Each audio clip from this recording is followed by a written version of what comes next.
friends, myself Advocate Deepika. So today we are discussing भारतीय साक्ष्य अधिनियम 2023.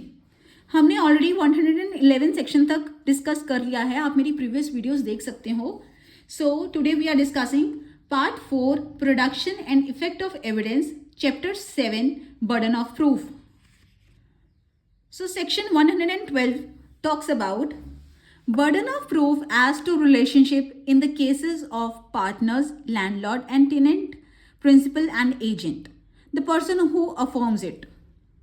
तो ये सेक्शन क्या कह रहा है? जो कह रहा है कि ये रिलेशन था वो ही प्रूफ करेगा. जो बोल रहा है पर्सन वो ही प्रूफ करेगा. ये सेक्शन यही कह रहा है बस कि जो रिलेशनशिप है लैंडलॉर्ड या टेनेंट का, प्रिंसिपल एजेंट का, कोई भी रिलेशन है, फादर सन, कुछ भी जो कह रहा है वो ही प्रूफ करेगा. Burden of proof lies on him or her. Next section है 113 burden of proof as to ownership. Ownership का बर्डन ऑफ प्रूफ किस पर लाई होगा, कौन करेगा ये? Who is saying that he is not owner, burden of proof lying on him. अगर कोई कह रहा है कि ये तो ऑनर है ही नहीं तो बर्डन ऑफ प्रूफ उसके ऊपर है, वो प्रूफ करे कि ये ऑनर नहीं है. ये सेक्शन इतना ही बता रहा है. नेक्स्ट सेक्शन है 114 proof of good faith in transaction where one party is in relation of active confidence. इसमें क्या है कि कोई भी, जैसे एग्जाम्पल के थ्रू समझते हैं, relationship of advocate, father and sun relationship, who acts in good faith proof lies on him. जो भी गुड फेथ में एक्ट करेगा प्रूफ लाइज ऑन हिम, वो ही बताएगा, वो ही प्रूफ देगा. सो इस सेक्शन में बस इतना ही बताया गया है. नेक्स्ट सेक्शन है 115 presumption as to certain offences accused has to prove.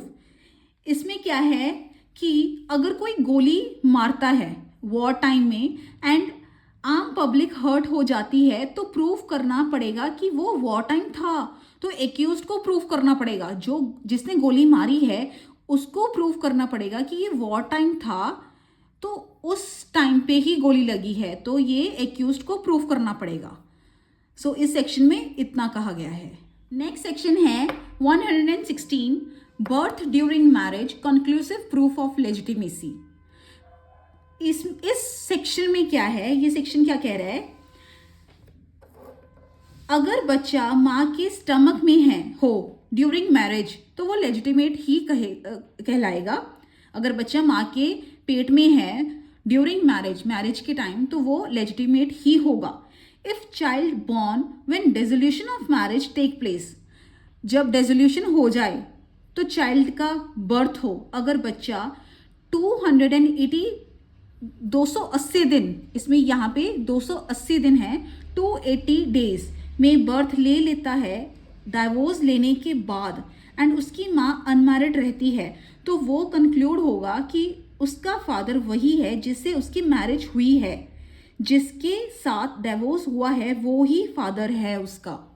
मैं दोबारा से बता रही हूँ कि if child born when dissolution of marriage take place, अगर बच्चा 280 दिन में, 280 डेज में बर्थ ले लेता है, यहाँ पे 280 डेज इंपॉर्टेंट हैं, डाइवोर्स लेने के बाद एंड उसकी माँ अनमैरिड रहती है, तो वो कंक्लूड होगा कि उसका फादर वही है जिससे उसकी मैरिज हुई है, जिसके साथ डाइवोर्स हुआ है वो ही उसका फादर है.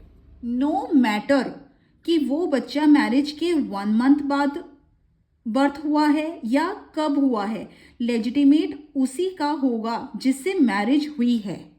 ये भी एक पॉइंट है इसमें. So this is very important section as judiciary point of view. So I hope you like this video.